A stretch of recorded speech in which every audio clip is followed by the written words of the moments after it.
Hello दोस्तों, welcome back to my channel. आज से मैं आप लोगों के साथ फिर से एक नई ताइवानीज बीएल सीरीज लेके आई हूँ जिसका नाम है माय हीरो। तो चलो हम बिना देरी के ही उसका एक्सप्लेनेशन देखते हैं। शुरुआत में हम देखते हैं कि हमारा फर्स्ट मेन लीड जो एक कॉलेज स्टूडेंट है उसका नाम गुसेरेन होता है। उसे बहुत से गुंडे पीट रहे थे। उसे गुंडे तो ऑलमोस्ट मार ही डालने वाले थे। तभी वहाँ माय हीरो आता है जो रेन का ही बैचमेट होता है। उसके वहाँ आने से सारे गुंडे भाग जाते हैं, लेकिन रेन तभी बेहोश हो जाता है और उसके हाथ से एक चिट्ठी और एक बॉक्स नीचे गिरता है। आगे हम दिखते हैं कि हीरो बहुत ही अपसेट होकर हॉस्पिटल में बैठा था क्योंकि उसकी गर्लफ्रेंड मर चुकी थी। इस बात से उसे बहुत शॉक लगा था। इस शॉक की वजह से उसकी आंखों से एक भी आंसू नहीं निकल रहा था। तभी वह अपने ऊपर एक व्हाइट चादर ओढ़े एक आदमी आता है। उसका नाम बाई चंग चंग था। वो एक मैसेंजर था। वो आते ही नोटबुक में देखकर सारी बातें कंफर्म कर लेता है और लांसी को देखते हुए कहता है कि आजकल के ये यंग पीपल बहुत ही आलसी हो गए हैं। और वो लांसी को आवाज देकर उठाने लगता है। वो कहता है, उठ जाओ लांसी, सोने की एक्टिंग मत करो, चलो मेरे साथ जल्दी। और वो उसका हाथ पकड़कर उसे वहाँ से ले जाने लगता है, लेकिन उसके साथ लांसी की बॉडी में से उसका सोल निकल कर आता है। वो कहता है, तुम कौन हो? तुम बहुत ही अजीब दिख रहे हो। और वो इधर उधर देखने लगती है। तभी उसे हीरो दिखाई देता है, तो वो चंग चंग को अवॉइड करके हीरो के पास जाती है और उसे कहती है, तुम मुझे ऐसे अवॉइड क्यों कर रहे हो? क्या तुम मेरे साथ रह के बोर हो गए हो? और वो हीरो को टीस करते हुए उसे मारने के लिए जाती है, लेकिन उसे पता चलता है कि उसकी बॉडी हीरो के बॉडी में से आर पार चली गई है और उसे सामने अपने खुद की ही बॉडी दिखाई देती है। तो अब उसे समझ में आ जाता है कि वो मर चुकी है। ये सब देखकर तो वो बहुत ही शॉक हो जाती है। तभी चंग चंग कहते हैं, अब तुम्हें समझ आ गया क्या कि तुम मर चुकी हो? इसलिए मैं तुम्हें कब से आवाज दे रहा हूँ। और वो अपना इंट्रोडक्शन लांसी को देता है और कहता है, मैं तुम्हें यहाँ से ले जाने आया हूँ। तुम्हारे अगले सफर में मैं तुम्हें मदद करूंगा, तो मेरे साथ चलो। और वो वहाँ से उसे स्वर्ग में लेके चला जाता है। एक सीन में हम देखते हैं कि लांसी बहुत ही परेशान थी क्योंकि वो अब अपने हीरो के साथ नहीं रह सकती थी। तो चंग चंग उसे कहता है, ये एक्सेप्ट करना बहुत ही मुश्किल है ना कि तुम अब मर चुकी हो, लेकिन प्लीज एक डेथ सर्टिफिकेट पर साइन कर दो। अगर तुमने इस पर साइन नहीं किया तो तुम्हारा सोल ऐसे ही भटकता रहेगा। पर लांसी उसे कहती है कि लोग कहते हैं कि पैसों से भूतों को भी खरीदा जा सकता है, तुम बस तुम्हारी कीमत बताओ। मेरी फैमिली बहुत ही रिच है, मैं मेरे पेरेंट्स के कहकर तुम्हें वो सब कुछ दिलवा दूंगी, पर प्लीज मुझे वापस जाने दो। मेरा हीरो मेरे बिना बहुत ही अकेला हो गया है। अब चंग चंग उसकी बातों से परेशान होकर उसे कहता है, तुम अब उसका साथ छोड़ क्यों नहीं देती? सच बात तो ये है कि अगर मैंने तुम्हें नीचे भेज दिया तो तुम तो नरक में जाओगे ही जाओगे, लेकिन मुझे भी बहुत प्रॉब्लम फेस करनी पड़ेगी। और वो गुस्सा होते हुए कहता है, सबसे इम्पोर्टेंट बात, मैं घोस्ट नहीं हूँ, मैं एक मैसेंजर हूँ। मेरा नाम बाई चंग चंग है, मेरा प्रॉपर नाम लो, मुझे ऐसे हे करके आवाज मत दो। पर वो एक ही रट लगा के बैठी थी कि मुझे वापस जाना है। और वो कहती है कि मेरे बाद मेरे हीरो का क्या होगा? तो अब चंग चंग उसे कहता है कि तुम्हारी लाइफ के लिए तुम खुद ही रिस्पॉन्सिबल हो। मैंने पहले ही कहा है कि तुम्हारी लाइफ बहुत ही हार्ड है, तुम बहुत ही गरीब और वीक हो। तो लांसी कहते है, तुम ऐसा क्या कह रहे हो? तुमने ऑनलाइन चेक नहीं किया क्या? लानहांग ग्रुप के लान शिंगशेंग ये मेरे फादर है, मैं उनकी इकलौती बेटी हूँ। अगर तुम्हें उनके बारे में जानना है तो तुम गूगल कर सकते हो, लेकिन तुम पुराने जमाने के भूत हो क्या? क्या तुम्हें गूगल करना आता भी है या नहीं? पर चंग अपनी बुक देखते हुए कहता है, तुम कितनी झूठ बोलती हो। तुम्हारा नाम गुसीरेन है और तुम्हारा लास्ट नेम गु है, तो तुम्हारे पापा लान कैसे हो सकते हैं? तो अब उसे समझ में आ जाता है कि उसने गलती से गलत आदमी को उठा लिया है। वो कंफर्म करने के लिए लांसी से उसका नाम पूछता है, तो वो अपना नाम बताती है। अब उसका नाम सुनकर चंग तो बहुत ही शॉक हो जाता है। वो चंग से कहती है, तुमने मुझसे कहा था ना कि तुम मुझे वापस भेज सकते हो। तो चंग कहता है, तुम्हारी बॉडी तो अब नहीं रही। तो लांसी कहती है, मेरी बॉडी के बारे में भूल जाओ। तो चंग उसे देखते हुए कहता है, पर तुम्हारा अभी भी अंतिम संस्कार हो चुका है, इसलिए तुम बहुत गर्म लग रही हो ना। अब लांसी उसे गुस्से से बहुत टफ लुक देने लगती है। इनमें हम देखते हैं कि चंग चंग और लांसी बहुत ही अपसेट होके हीरो के क्लास में ही बैठे थे। तभी वहाँ डोर के पास गुसीरेन आता है। उसके आते ही चंग चंग को फील होने लगता है।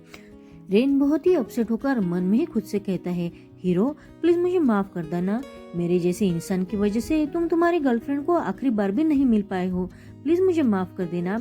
अब चंग उसकी सारी बातें सुनते हुए कहता है, इस इंसान को तो मरना था, लेकिन ये अभी भी जिंदा है। तो वो लांसी से पूछता है, क्या हम इसे तुम्हारी जगह पर रिप्लेस कर दे? ये सुनकर लांसी उठकर उसे आवाज देती है। ये मैजिक तो ये होता है कि रेन भी उसे देख पा रहा था और वो उसकी वजह से डरते हुए पीछे जाने लगता है। तो उसका पैर स्टेप से टकरा जाता है और उसका सिर टेबल पर लगता है।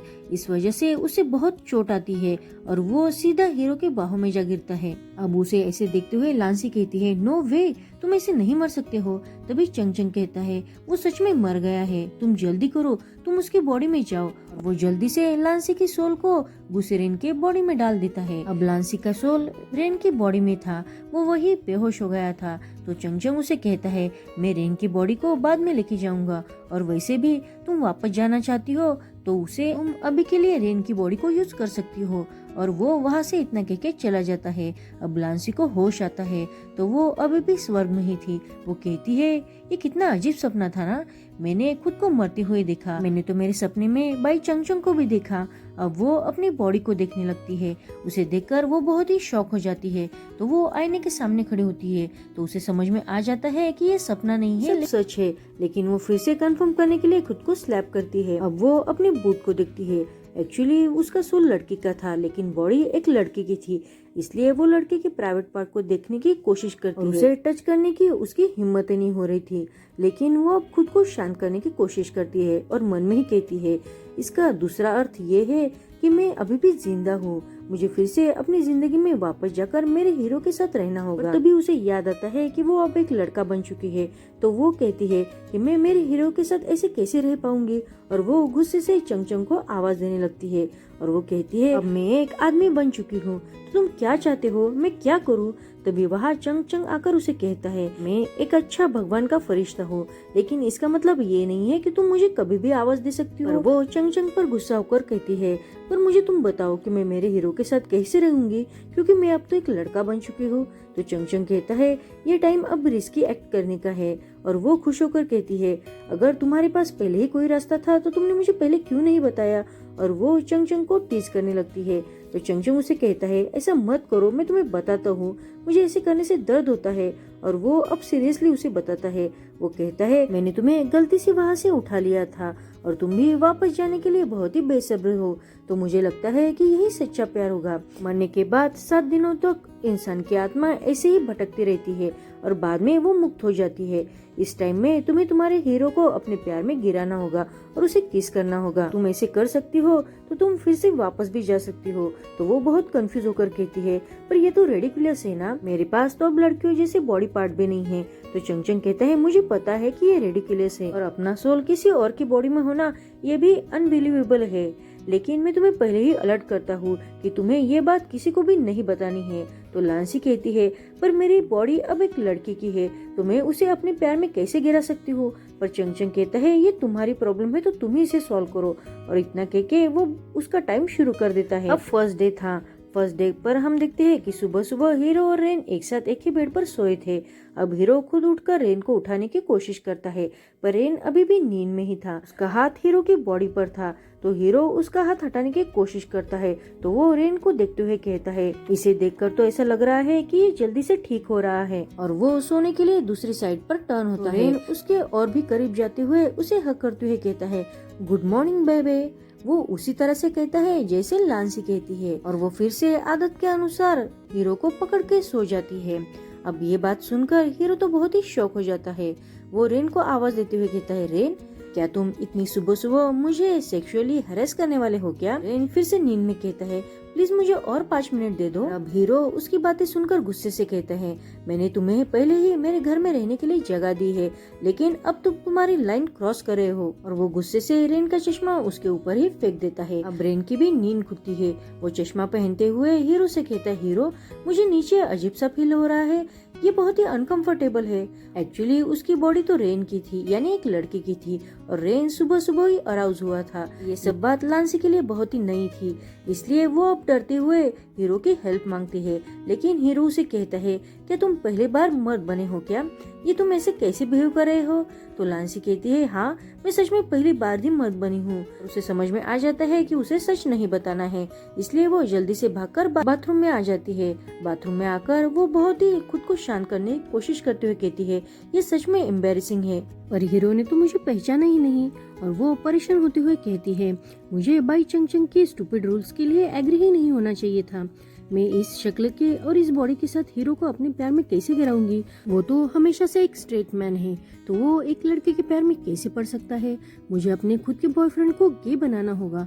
और इस बात की वजह से वो बहुत ही परेशान होकर वहीं बैठ जाती है और वो मन में ही खुद से कहती है कि मैं हमेशा के लिए रे की बॉडी में ट्रैप नहीं होना चाहती।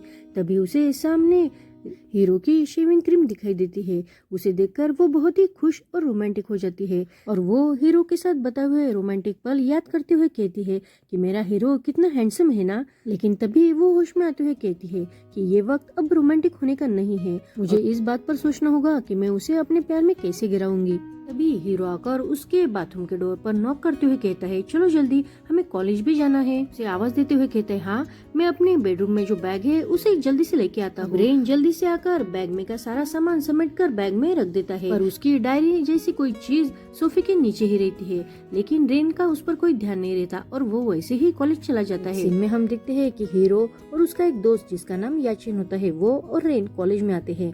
लेकिन रेन लड़कों के ड्रेस में कंफर्टेबल नहीं था, इसलिए वो कंटिन्यूअली अपने पैंट को टच करते हुए धीरे धीरे चल रहा था। रेन को ऐसे देखकर याचिन हीरो से कहता है एक बार इसे तो देख लो। तो हीरो रेन से कहता है तुम ये क्या कर रहे हो? तो रेन अब बहुत ही नर्वस होकर कहता है कुछ भी तो नहीं। पर याचिन रेन पर जोर जोर से हंसते हुए कहता है मुझे सच में लगता है कि तुम दिमाग पर ही गिरे हो, तुम सच में अजीब हो। तो हीरो उसे पूछता है कि तुम अकेले रहते हो? उसका ये सवाल सुनकर अब रेन को बाई चंगचंग की बात याद आती है। बाई चंगचंग ने उसे रेन के बारे में बताया था कि रेन अकेले ही रहता है और वो एक अनलकी इंसान है। अब वो सब बातें याद करते हुए रेन कुछ कहता, तभी हीरो उसे कहता तुम सच में बहुत ही टूट गए हो ना, इसलिए तुमने खुद को कमरे में बंद कर लिया था। स्कूल वालों ने कहा है कि वो तुम्हारी फैमिली तक नहीं पहुंच सकते हैं और तुम्हारी हालत देखो, तुम कितने कमजोर हो। मुझे डर है कि वो लोग फिर से तुम्हें बुली करने के लिए आएंगे, तो तुम ऐसा क्यों नहीं करते, तुम मेरे साथ रहने के लिए आ जाओ। अब ये बात सुनकर लांसी तो बहुत ही खुश हो जाती है और वो कहती है मुझे नहीं लगा था कि ये इतना आसान होगा। तो रेन बहुत ही खुश होकर उसे कहता है लेकिन क्या तुम ठीक हो? तो हीरो कहता है तुम फिक्र मत करो, हम वैसे भी फ्रेंड्स है ना। हम देखते हैं कि लांसी लड़कों के बारे में सब कुछ बातें मोबाइल पर चेक करती है, जैसे कि वो रहते कैसे है, वो पहनते क्या है। मजा तो तब आता है जब वो सब वॉशरूम जाते हैं। वॉशरूम में हीरो और याचिन एक साइड में होती है।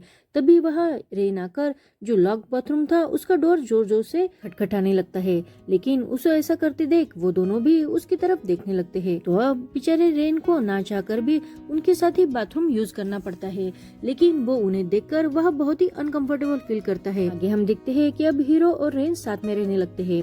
एक दिन वो ऐसे ही बास्केटबॉल खेल रहे थे। बास्केटबॉल की वजह से रेन के हाथ की फिंगर्स इंजर हो जाती है। आगे हम देखते हैं कि रेन और याचिन हीरो के घर पर ही अपने ऊपर फेस मास्क लगाकर बैठे थे। तभी रेन अभी भी बास्केटबॉल खेल कर आया था, इसलिए वो कहता है कि मुझे नहीं पता था कि आदमी होना इतना टायरिंग का काम होता है।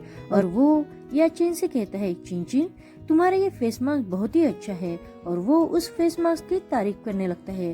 पर अभी याचिन कहता है तुमने मुझे अभी भी क्या कह के पुकारा? रेन का उसके ऊपर कोई ध्यान नहीं था, वो बस फेस मास्क ही देख रहा था। तभी याचिन फिर से कहता है तुमने मुझे चंग चंग कह के पुकारा, इसका मतलब है। और वो रेन को टीज करने लगता है, पर रेन सच में ही घबरा जाता है। एक्चुअली में रेन को लगता था कि उसने उसे पहचान लिया है कि वो लांसी ही है। यहीं पर हमारा ये एपिसोड खत्म होता है। आपको ये सीरीज कैसी लगी प्लीज कमेंट करना मत भूलना। Thank you for